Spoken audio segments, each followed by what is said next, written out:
it'll be interesting to see how that develops, really, because he's really endearing to the Spurs fans at the moment, which is not an easy thing to do, because Spurs fans are one of the most critical fans in Premier League, particularly in regards to style. But now we've got style and results as well. Yeah, I love his honesty in that, and I'm excited if that's, you know, Spurs being a long way off, you know, of his style of play. But you know, he didn't look it, but I'm sure he's very, you know, over the moon with getting his first win. Can't show it, really. Yeah. Can't show it. He never does he? No, but I like that, and you know, obviously over the moon for him, because you know, there's a new manager going into, you know, a massive club where the fans can turn on you very quickly. You know, I'm sure he's over the moon with the first win, and it was fully deserved as well. Do I want to jinx it? Do I want to suggest that there's an inch of new manager bounce in any way? The new manager bounce? Anything at all? No, look, he's a good coach. He's a very good coach who's had the pre-season. He's been given a 4-year contract, so therefore players can't turn around and say, you've only got a 1-year contract. I'm not going to listen to you because you'll be gone in 6 months.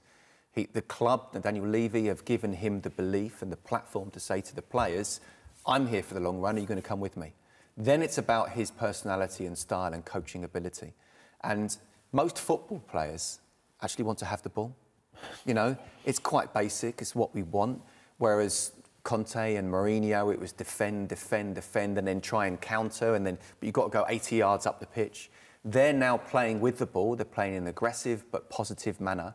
He looks like someone who his speeches would be very good in team meetings. You'd want to play for him. He looks like just a genuinely good guy. Most Aussies are. Yeah, based on all the interviews that I've watched from players, they seem to really like him. And it's not just your media diplomatic answer. They seem to really endear themselves to him. There needs to be a lot of things to be a good coach. To be liked is nice, but it's not the most important thing. But he's got that respect because he is a good coach. And he's coaching his team. I mean, Dan's right, you know, if they're a million miles away from where he wants them to be, then that's music to Spurs fans' ears, really, because that's 2 really good performances he's put in now. Again, we don't judge too early. Let's judge 6 to 10 games into the season. But so far, so good. And they've got a win against a big club. You know, that will give them a lot of confidence and psychologically moving forward. Then the momentum and that confidence snowballs. So it's all good so far for Spurs. What's the expectation then for this season for Spurs? It's a year of transition at some point. What would be realistic? For me, I'd say, gosh, it's difficult to say, really. You know, I think challenge Man City for the title. No, there you go. I don't think, especially with Harry leaving, you've always got, you know, sort of half a chance of winning the trophy with, you know, Harry still there, but.